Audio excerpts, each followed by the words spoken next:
Doctor liver டீடாக்ஸ்ன்னு சொல்கிறாங்க, colon கிளென்ஸ்ன்னு சொல்கிறாங்க. அந்த மாதிரி நம்ம லங்ஸை க்ளீன் பண்ண முடியுமா? இந்த கேள்வி கிட்டத்தட்ட எல்லா பேஷண்ட்ஸுமே எனக்கு யூஸ்வலாக கேட்கறது தான், எஸ்பெஷலி ஸ்மோக்கர்ஸ் கேட்குற ஒரு கேள்வி. நான் இத்தனை வருஷம் ஸ்மோக் பண்ணியிருக்கேன், உள்ளே இருக்கிற அந்த டார் டெபாசிட், நிக்கோட்டின் டெபாசிட்ஸ்லாம் நீங்கள் க்ளீன் பண்ணி கொடுப்பீங்களா அப்படின்னு. அந்த மாதிரி எந்த ஒரு விஷயமே கிடையாது சயின்ஸில்.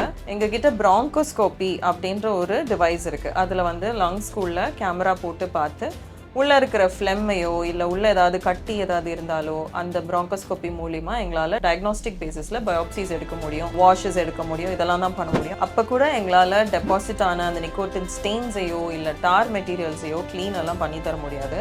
அது எதனால அப்படின்னா, இந்த ஸ்டெயின்ஸ் எல்லாம் உங்களுக்கு ரொம்ப வருஷமாக டெபாசிட் ஆன ஒரு விஷயம், அண்ட் இது மைக்ரோ லெவலில் போய் டெபாசிட் ஆகும். அந்த லெவலில் ரீச் பண்ணி வாஷ் பண்ணி கொடுக்கறதெல்லாம் இம்பாசிபிள். அண்ட் ஆல்சோ இதனால் நடந்த டேமேஜஸை ரிவர்ஸ் பண்ணணும் அப்படின்னு நீங்கள் நினச்சிங்க அப்படின்னா, நீங்கள் ஸ்மோக்கிங்கை இன்றைக்கி குவிட் பண்ணால் கூட அந்த ரிவர்சல் நடக்க ஆரம்பிச்சிடும். ஸோ அந்த ரிவர்சல் நடந்து உங்கள் லங்ஸ் பழைய மாதிரி நார்மலாக வரத்துக்கு ஒரு 2-3 இயர்ஸ் ஆகிடும்.